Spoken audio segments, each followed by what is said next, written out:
Salut Bana Ponton, Bana monde entier, je Noël à toutes et à tous, ici Vinod le nécessaire pour ça Makambo. On vit des choses en bas, les ghettos Kazanga, Bouten, Zamiro, Bongawa, ça 3 fois moins à Congo.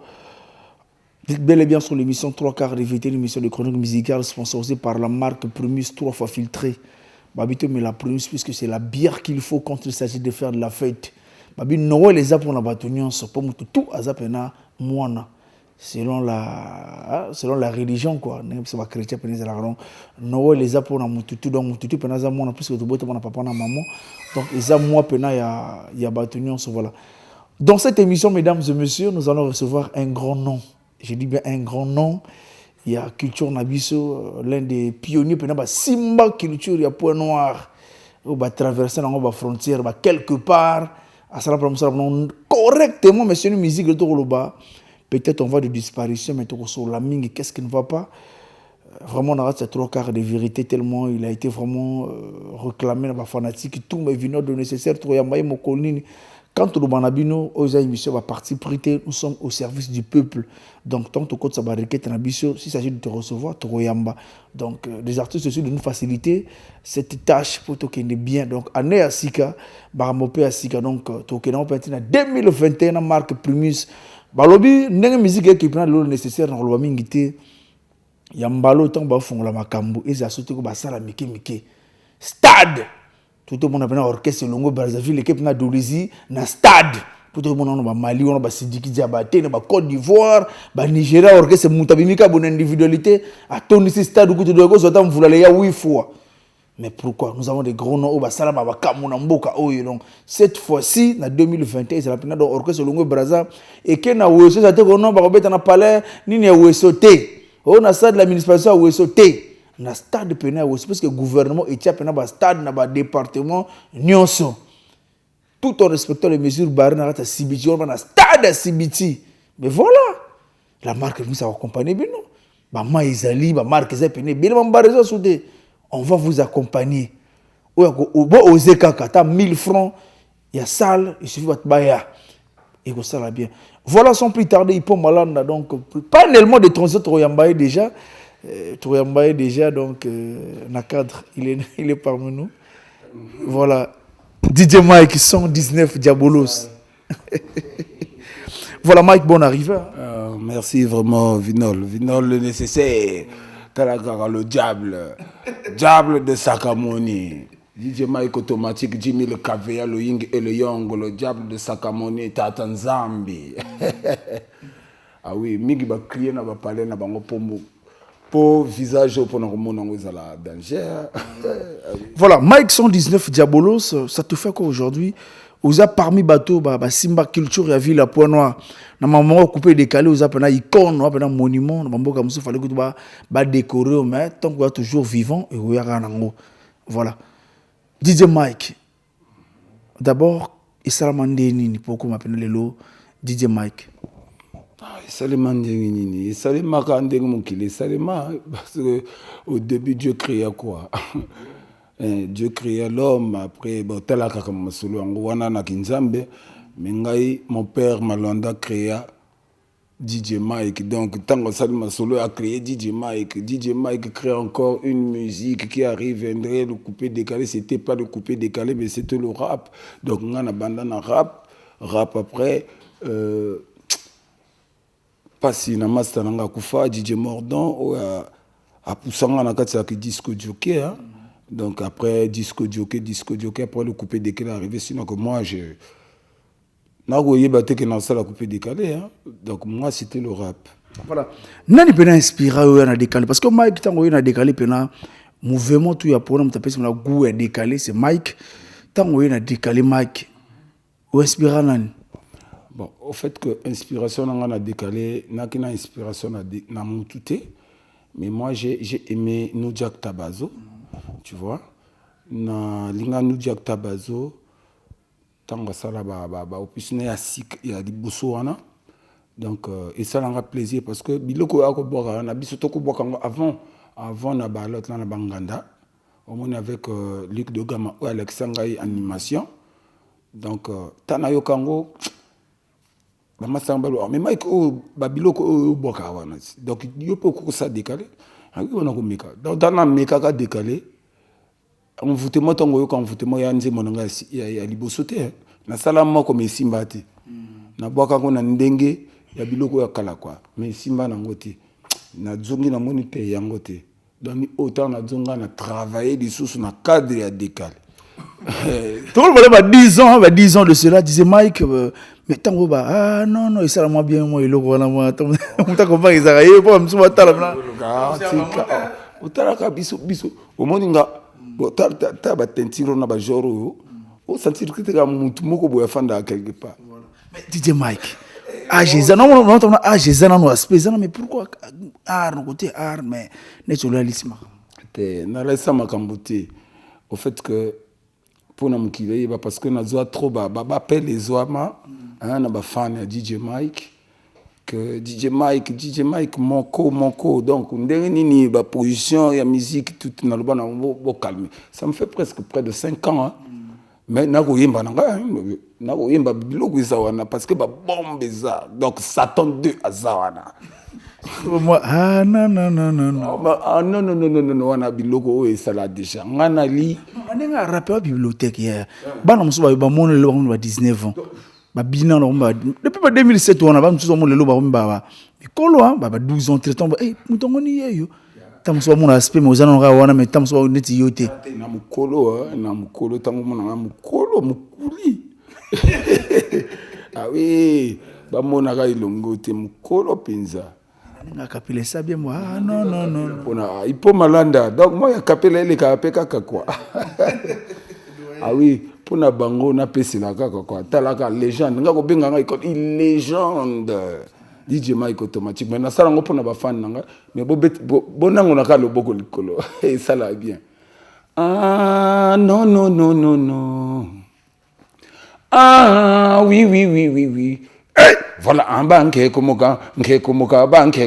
banque Adamu na Eva bazako sala nini ah lokola tozaliawa tozamo timati kotele ye bafotitine allez balomuka wana bena ba série wana no kanga point noir ba la cloche wana non ba ko lepoka ba créole wana ba 77 ba ko le kasuti bo kimisa bana bato ba classe na lobi no loko moko montango benginga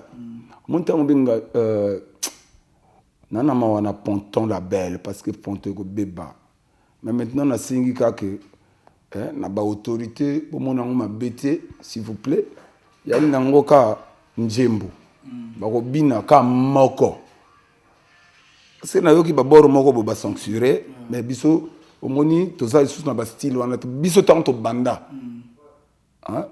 Excuse-moi de parler de ça parce que bon petit wana fallait que même que je parle petit moko yimbaka non toki tozo na place on a tozo la koto tozo na mambiso OK donc c'est ce que je dis ponte ko beba pour nini parce que ba année on a sali na ko yimba na ngai et na ko tiango na côté au comprend final ngana yibisaka non na final tango ko yamba ngai c'est que na ina ba bombi ntembe au comprendre donc minute pour na bana ponto badela ka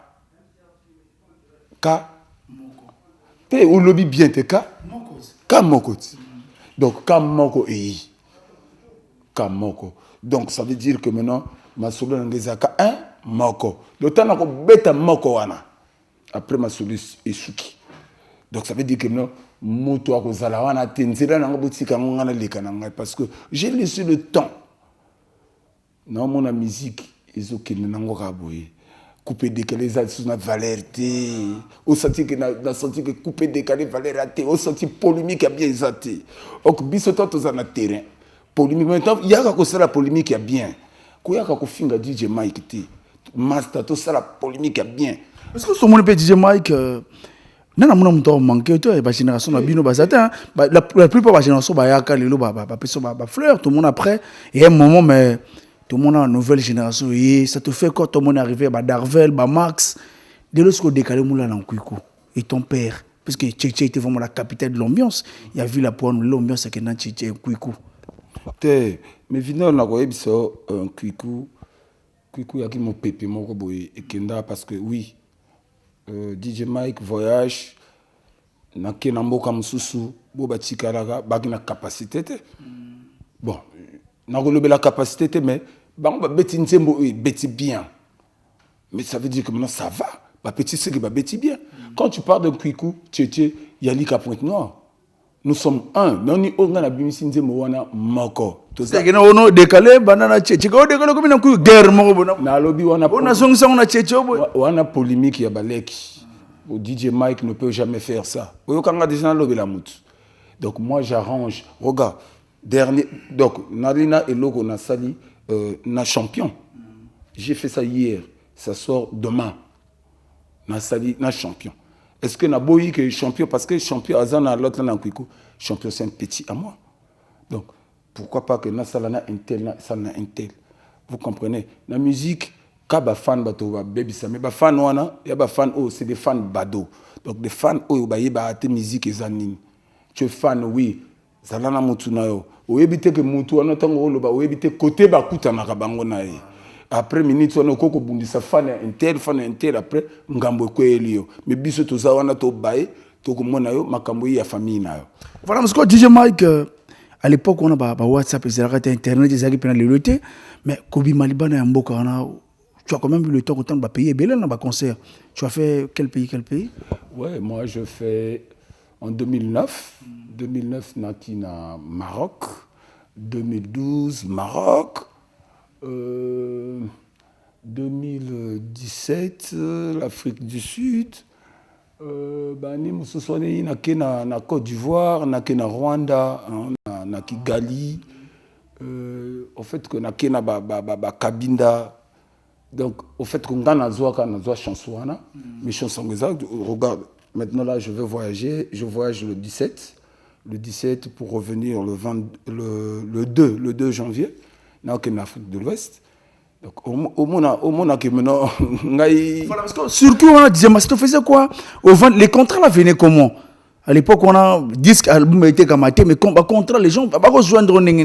Bon, le problème, c'est quoi? C'est des étudiants, étudiants congolais, à l'extérieur du pays. Dans la diaspora, au Monique, maintenant, DJ DJ Mike. Donc, au Mona Kaka, checker, Mike, faut le belanga na mimelo ba billet cassé. Non, mon gars, qui l'est vu, quand même, les gens, moi qui l'ai vu déjà.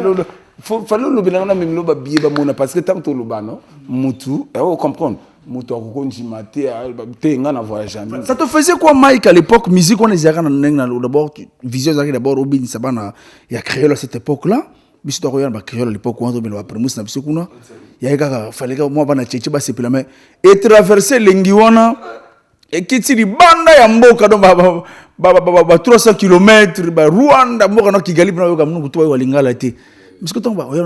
C'est les gogos. Hey. Les gogos, ce sont les filles d'aujourd'hui. C'est les gogos rouges à lèvres. Tout ça, c'est les gogos. Aïe, gogo, aïe. Au moment où on a kelele master. Kelele maman, kelele mam, kelele mam. Aïe, yo, mamole la maman. Nasuka wana na concert. Voilà, monsieur DJ Mike, mais bana bimisa bana belé mais la plupart on des bana oyo pena tchana mutema ezaka Mike na ezaka Mosampa ina nande kona biso Corbia parce que ba mususu ba Segibil ba mususu na pena Duluzi ba nyonga mabe bia vie pena beta mabe. Répétez nana yoki bien te. Faut na bina bana ba ke belé mais pourquoi na bana na tout kaka deux kaka. Corbia na Mosampai. Omoni Vinal. Merci pour la question. Hein, parce que je m'attendais que tu me poses cette question. Parce que moi aussi, ça me fait mal. Omoni okoko bota banana. Oboti bana. Yo boti kaka. Mais obite nana motema mabena na zandoki. Eh ben oui. Parce qu'un enfant qui va parler mal de son père, c'est un sorcier. Vous comprenez un peu? Moi qui t'ai fait, Moi, je t'ai fait. Je t'ai conçu. Mais aujourd'hui, tu sors de ma maison, tu vas parler mal de moi. Est-ce que toi, tu es normal? Ah oui, tu es sorcier. Bon, bazala nanga, c'est que bana bien. Je n'indexe personne. Donc, oya yebike.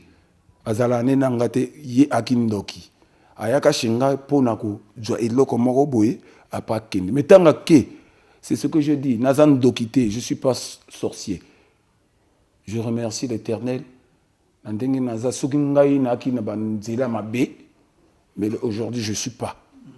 Vous comprenez un peu? Donc, je fais ma musique. Na force, il y a fan nangai. Na force, il y a yo vinol. Ndengo linganga. Vous comprenez? Na force, il y a président Mombo ba solution. Ah, Mombo ba solution. Ya, ba combat la Mombo ba solution. Impact avec idéologie. Avec idéologie, on sentit donc. Na force, ba président Douna le feu. Boba me mangai, oh moto boso me mangai na mosenjo. Au sentir. Donc ba force wana. Mais maintenant ba petit wana, oh le bananga Corbière. Corbière a beaucoup dévoué. Corbière mona passi. Vous comprenez? Ni oyo mona maintenant gueza. Musampa épée a mona passi. Au mona ba gueza. Ba mususono le belanga soko lobby ba kombo na lobby. Mais je parlerai de personne. Au moni na One Force, au moni One Force Tango. Je crois que tu parles de la One Force, c'est pas ça? Donc, na One Force, au moni Corbière Azawana, Moussampai Azawana, Katmai Azawana, Flamme Rouge Azawana. Vous comprenez? Bango tout na Bazawana. Boba mérita kaki mais non ba fanda na One Force. Parce que bana ngola One Force ko pona raté comme guerre entre bana na bana. 4 mois ils ont non vraiment na. Il y a des vrais de faux vrais. 4 mois ina musampa ipena ba yoka rakati. 4 mois ina musampa ipena imbo ndo bana mo na pona pena imbo na niao. Chien et chat. Bana papa moko me chien et chat. Otala auto Corbière na musampa uzo ka hermo ono baboya ko yana anniversaire nga libo mo kamona gamtor.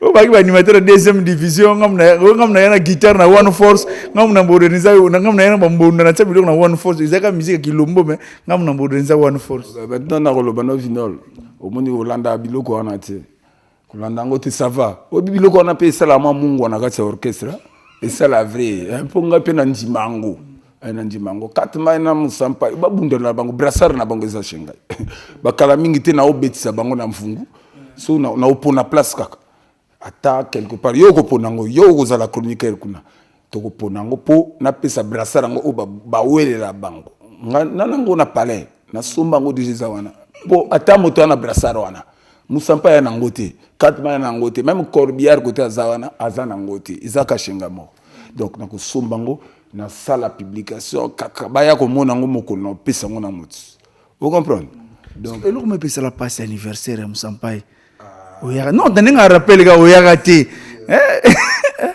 Olingina la xamino nanga devant batu na écran. Ben oui. Il y a le banana qui n'a via molika mona gamme tor na ba guitare ba tamu souvier. Ba guitare. Guitare. Que passé ba beta guitare kuna po ngai na boya koya.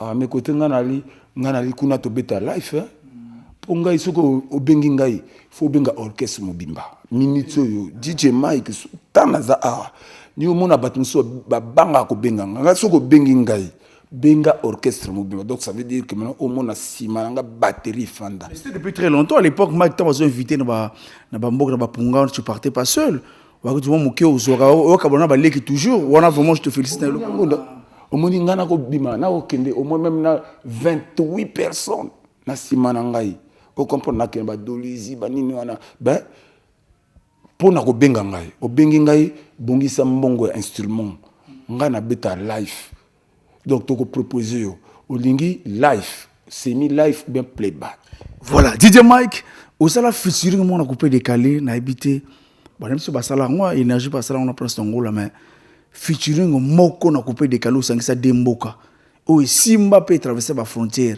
o yimana ba zongolo côté na portugais côté donc na ba avoir barrage vidéo ba hotel ngai boss live ba vi mundabi ba na cabine ti lo na gena sida da ngolo na bina dans mona ba prophéticiano Mama Brinele Vivi na ngai nasala nini mundabi ndenge baboma mwana nzambe balingi baboma Vivi ngana bo Francisco Mandi Josa Wapi Gros prêtre Blaise Fouti Boya Bokatali Kamboyo ngana lembi yeye pour qu'il soit des mages dans combo ya Vivi Mangole précisar nanga prêtre José Nzimbi na Luanda au sentir que musicien penza on a quitté la room manata one force one dans mais ngai nanga no Djela après on a relaxé pongana fondateur créateur minute on a recruté ba petit mususu bo bayi bo mama Brinel Ndjimi bon mère fois Ndjimaka parce que mère soka Ndjimité au quotidien ce qui Frankie Bad Ndjimité au quotidien président Mwinda de Nganda Liboda Ndjimité au quotidien John Wolf l'Armageddon au côté John Pentin Joe Biden de Mpaka lobité au côté Joe Biden de Mpaka musiko mzo na Mpaka na Roko Zoko na lobby na yo eloko moko boy tango za wana lobela ka Joe Biden de Mpaka tembe wana mutu na ngai vous comprenez mais écoute ce qu'on a lobeli Sarkozy de Tchétché oui binan mon président Gaëtan Kodja lingaka bamema ye na mukungu bongo wasepila en oyaya basalemi yango wana président toke na biso osombolo mutu oza mutu kwanze moi non apparemment ça bon non nini obi oza mutu kwanze moi ozokende ba place nini pour les comment bête moi polémique boy ça non de passer voilà DJ Mike aujourd'hui ça te fait quoi attention leader en astrologie tu es leader en astrologie soit bien Mike faut pas kwanze moi kala moi en astrologie okuma na ndenge mabete lo ready ya misi ya couper des cadeaux ba nzembo bene si la relengité ba chef d'œuvre aussi la relengité bana raison na bango pour ngai na pesa mukili raison pour na lobela na ba fan nga parce que so binginga minute sona so na beti bor o siko ko yebangoti fona kendelo lokola ba bor lokola DJ Mike we mubale ya yema on se retrouver na betelo ayo on se retrouver na betelo yo ba donc banzembo ya trop o bango ba yeba mais ba nyema ko o sotite nyema même okoko yaka na biloko na kala donc tout le DJ du Congo ba ko yaka na ba nouveauté na bango ngana yaka na ngaka ta le dernier na zalata dernier ne na bimaka na bor moko so na bimi na ngoka moko voilà parce que ni le rôle bande quoi génération na DJ Mike bande ko mal l'époque on a ba bino ba Sergino ba nani puisque on a benze moi Sergino a na poto abeti bina to kan DJ Mike qui t'a immortalisé na katanzembo un message na reconnaissance à muto bongo mais oui au monde que ceux qui Sergino na ba poto azo le bela DJ Mike pour aider le bienfait vous comprenez au monde ba petit Rox na ba poto so le DJ Mike ba ebi ba bien fait mais yo mutu fandaka ozo ba bien fait na ngaite wa mutu te oza mutu te mais bon balobo DJ Mike donc biso to du te ya ki contrat ki bongo fane na pema muke parce que les autres qui inspiration ate ko yemba te okoya ko yemba mabe po biso to yibango au comprend donc minute so donc de 2020 à 2021 jusqu'à l'infini. Mais après, qui cité. Assurance aux pentacle, bague, assurance aux c'est qui est compliqué. Pose à on a calé beaucoup de nos basses, mais assurance comme un homme. Assurance c'est vrai. Tant qu'on a vrai, fan n'a pas la mouka, ma solo est vrai, na la mouki, n'a qui kaya ko la mouka. Mais, na lobby que ma solo est vrai. Ponga na yi na zongi masolo pona bino ba appelle lekela ndelo donc DJ Mike ayi na système ya ka moko donc chaque semaine bozo doit ka un moko toko kende penzela toko bota pe mwana la vision 2021 vision 2021 na lobi na yo vino tika na bongama 2021 na lobi na bana mai Bana Ponto, Bana Congo, Bana le monde. DJ Mike est avec vous. Nagotika bino de susciter pour ma solo. Bonyonga, boyebate. Ya faute na bino te musique, eza pasi. Pour na koko yemba biyemba yembati.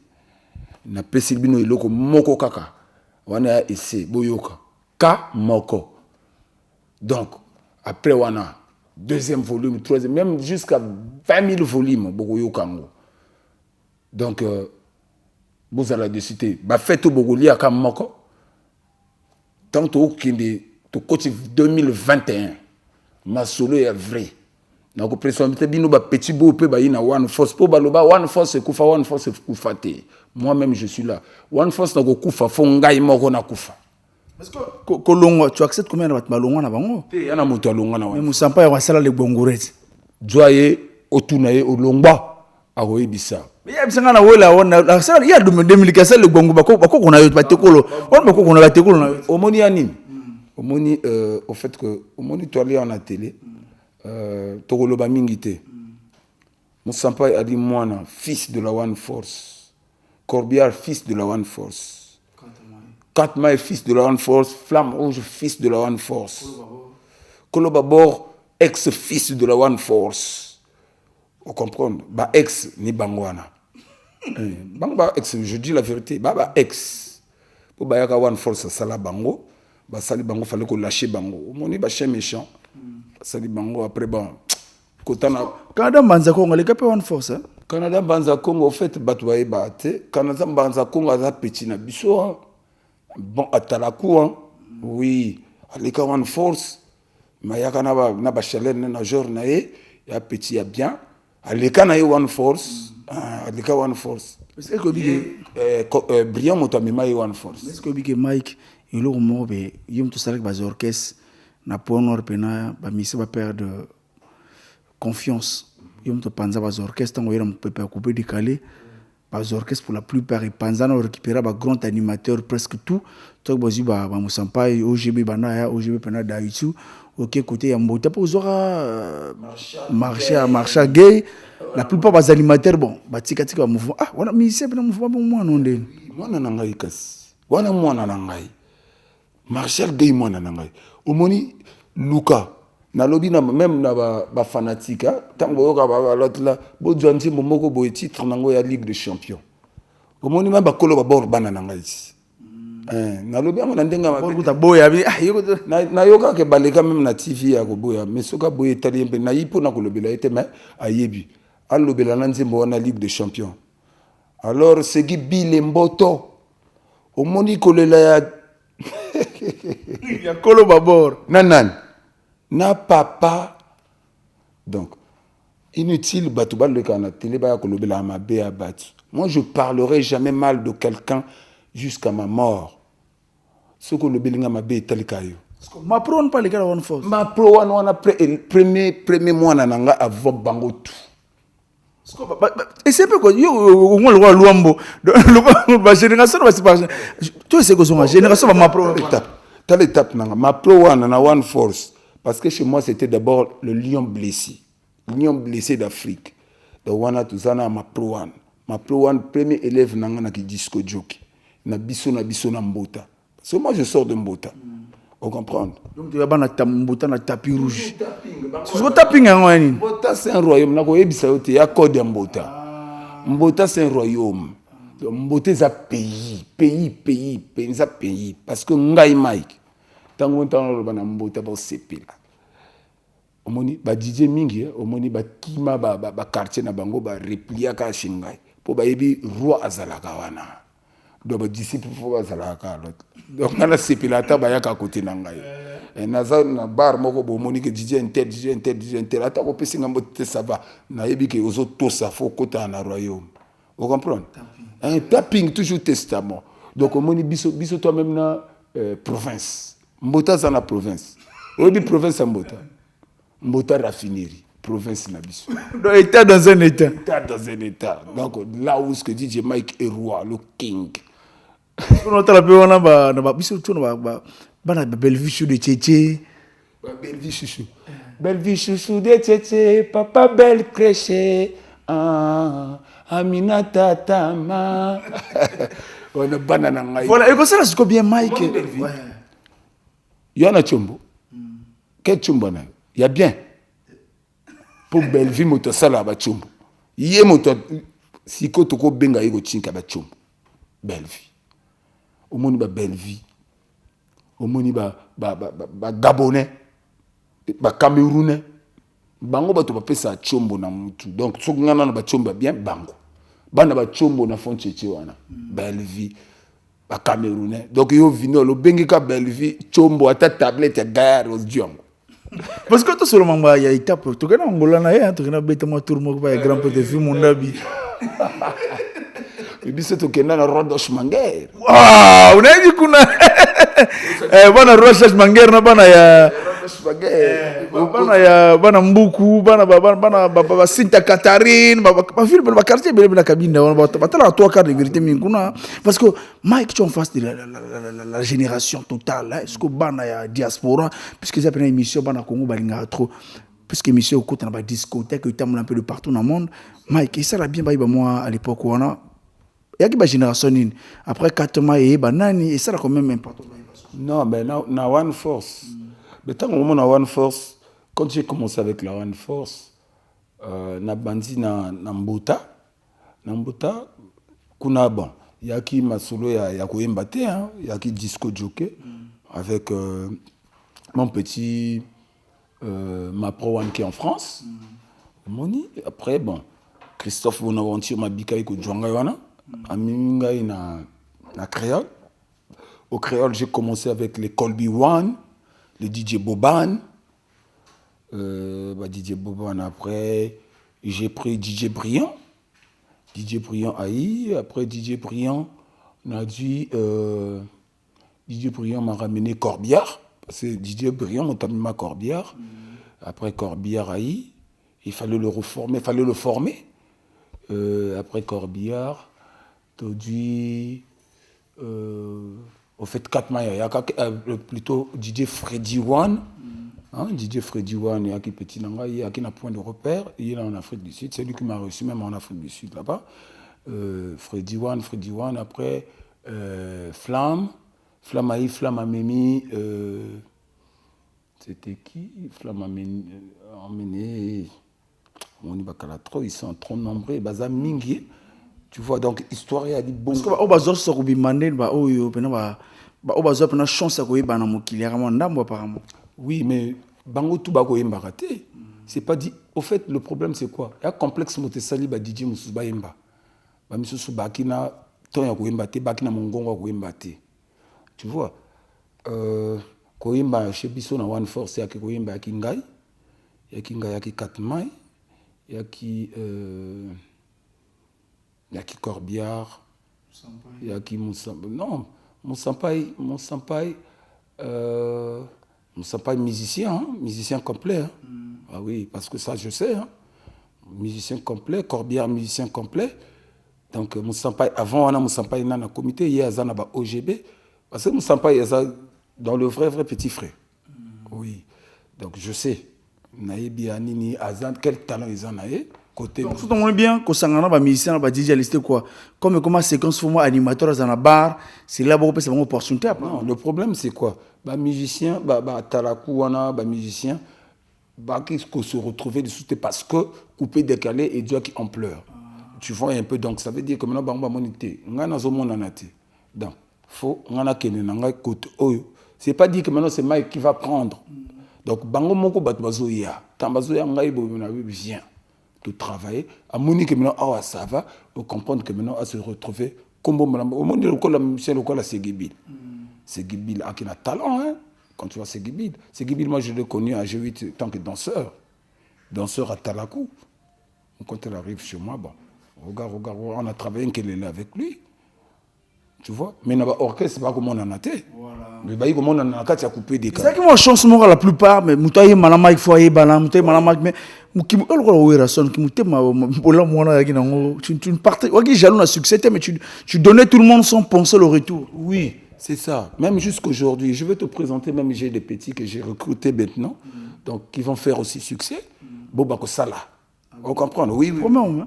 Oui, je te le dis. Lobby kaka, il y a lobby. Déjà, tu yembi, tu sais, tu aussi ici dans le studio na bango, ma solo est vrai. Ça dit, na kolobate pour na plaisir à koloba. Non, loba pour na ba fan, parce que ba dila qui trop. Parce que loba Mike depuis fan de wana lobby makamoko a bien ti. il faut que le blanc soit vrai pour baser en attente quoi.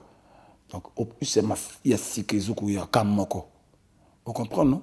Kamoko izuku ya na sala ngona ba petit nangai et il y a les 3 versions, il y en a la version afro, il y en a la version coupé décalé, il y en a la version kudo.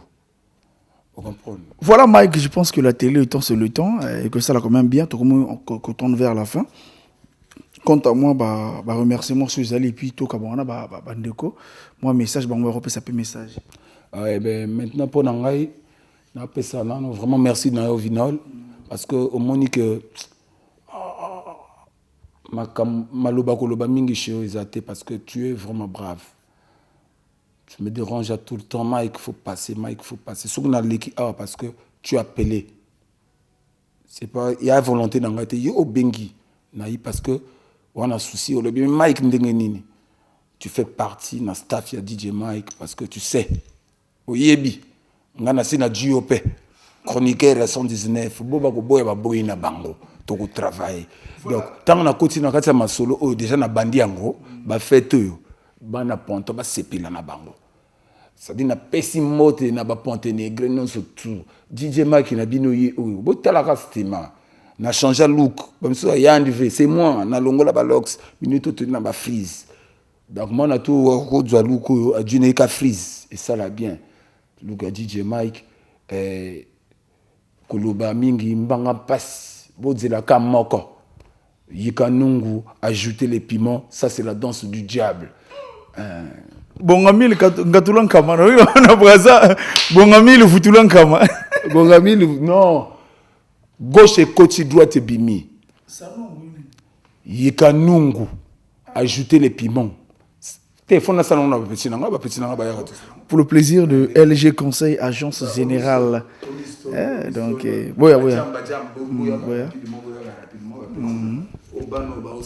Yika nungu, ajouter les piments. Tu penses comme ça, il y aura les hauteurs. C'est des diables, t'as le petit, t'as le petit, oh, ça tire.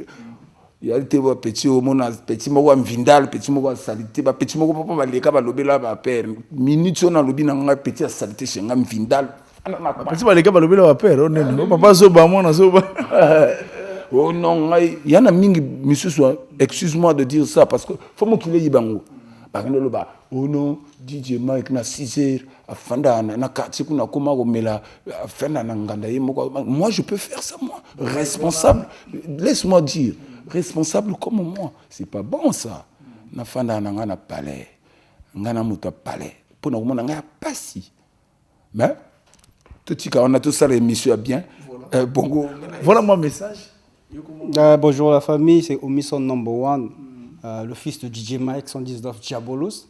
Le papa fait qu'avancer, il fait que sortir les pépinières, des talents toujours sur les talents. Je salue les grands frères qui sont passés avant moi, qui sont encore là dans la One Force toujours.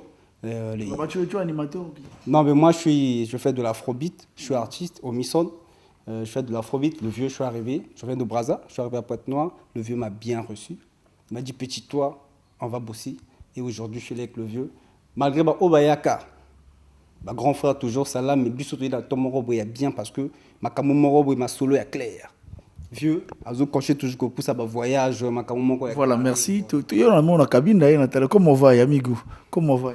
Il y a tout de bien, il m'aurait déjà payé le temps que ça fala portugais, Bouka? Fala bien, você sabe? Não é aqui? Poi na na cabine na l'époque na Mbuku, na quartier Mbuku na cidade d'Angola, amigo. Fala português, fala português. Ah, não fala, então fala as pessoas não vão entender, vamos gastar missão. Sim, entender, fala. Oh, tinha uma mona bomba no. Aí vem na mona na cidade d'Angola, ba na cidade d'Angola vem do. Aí muito na ideologia, aí uma na lingala obiga na português. Ti ngana manga lingala so português to go betango, ça veut dire opportunité tout ça. Opportunité, na beta na português. Hein? Non, na ni oye mana One Force, oye na musique soni boy. Mona te. Na beta biloga One Force. Ya biso ninga na mito. Ndenge mikaka moko migolo to lobasi ma moko. To lobasi bilete ka moko. Ça veut dire bord to yen aussi ka. To lobaka. Yesu libosa baz apôtres. Azo parler na kombo ya papa. Les apôtres traumatisés. Basengi bamona papa. Mais yoka réponse à Yesu. Uta to fanda na bino botika la ko yebanga te. oya moni ngai amoni papa Toi moko. ngana DJ Mike Toi moko. ngana Omison Zabo moko. ngana Kalibal Toi moko. ngana Vinole Zabo moko. ndo yango wana Est-ce que bano pena mwa bakapasite okanga Congo mon frère eyembeli okanga pena Congo wa Mike Akanga. repasi baplayi oyo naotala pena bocorbiar oyo naotala musampai oyo pena naotala oyo musampai oyo naotala kore baseri bayaka wana baza mpe kaka boye na ndenge mabete ya bana mbi basipe déjà mais moi basi na ndenge asante ko bayiki baboye sikoyo papa bona charge ya Congo Vino na comprendre yote bon. Siko yo ozolinga nini? est-ce que bango tala charge pena ye pena remplacer musampai ye pena tala corbillard Na moto ko remplacer mutu te. Veut dire que o baleki na bango. Ça veut dire que bango o baleki na bango. Même temps to souci ça bazana ba yana. Ponga na tindera bango chez ba yaya ba pesa ka écriture toujours na tableau eza wana na palais. Bazo la kisa boité. Vous comprenez? voilà parce que la biso même tina na bongi wana mon ami Londri na kati ville ya Bosongo wana bosante Achille Plantation VPH ba boîte de nuit na bongi wana Achille Plantation ba la 3/4 na bongi na bosante Sorel le roi de Kumanga na Paris à San Salvador un grand sapeur véritable sapeur à San Salvador na bosanité El Kagola Seigneur il y a un point on va na 3/4 de vérité et que ça la bien DJ Mike je pense que tout le monde kabona mon message na Yasuka année 2000 message de la nation quoi et un artiste gouverneur de la ville à Point Noir la légende le gouverneur de la pas autrement ma mère de la ville la musique ba comme ba gouverneur naza kunate nga naza oui comme ba gouverneur ba ça na yebi bango te gouverneur nan Pharaon de Komodo wana vinanga ko changa na kotina ete wana vinanga soka gouverneur atypique na typique yo ça na SMP non collectif de ministère de prendre au caprice qu'on a si au fait que na sepela fort tokena matanga ya ouais ya Magellan na kena na domona mouvement vraiment pesanga plaisir donc même nazo s'adhérer fona s'adhérer parce que bien parce que tana mona kaka ndenge baselela d'abord yo aki na semvula na ya kaka kutu ba botte pola vous sentez ça chaussure pola vraiment ça va nazawana kuna nazawana voilà non c'est nga moi je yo interpréter le comment la One Force oh yebi moi interpréter sur la One Force na goza non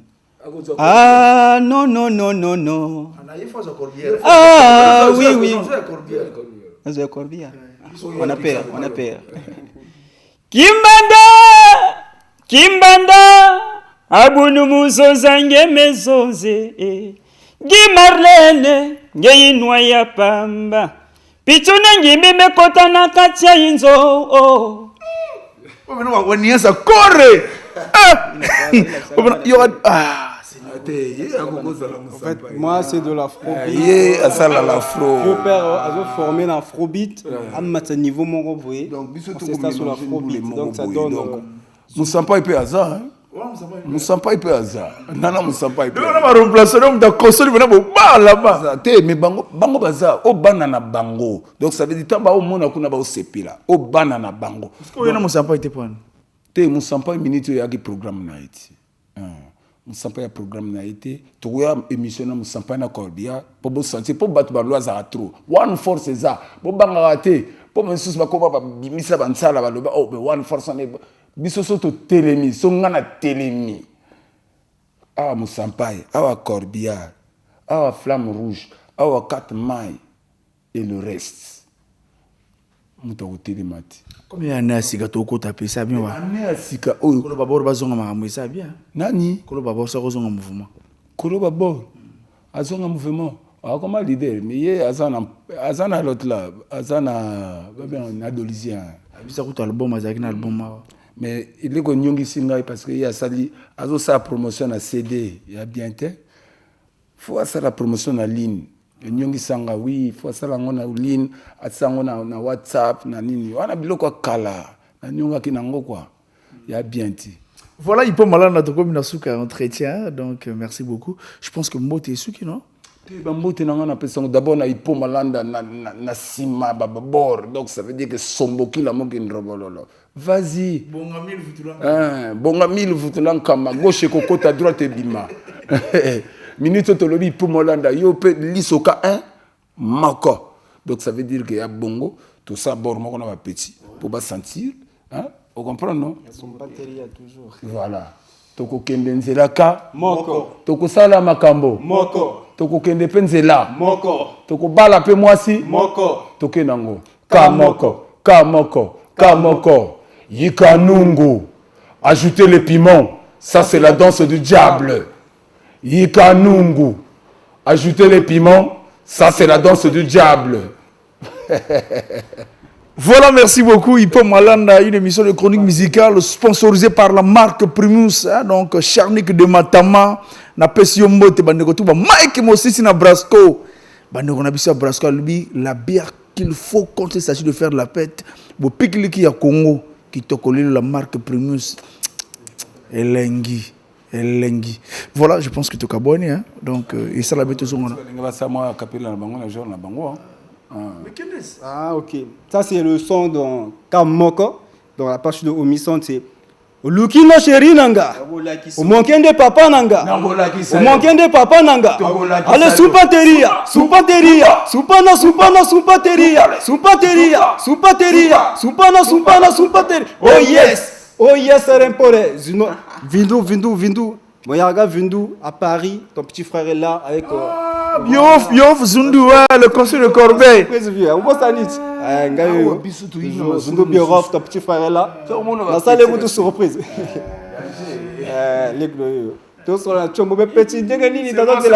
Oui, la télévision, voilà. Yo, peut-être moi, la cabine. Moi, message, je ne peux pas la cabine. La émission. Oui, belé. Moi, c'est en portugais. Portugais, on a un peu de côté. Académie lingua.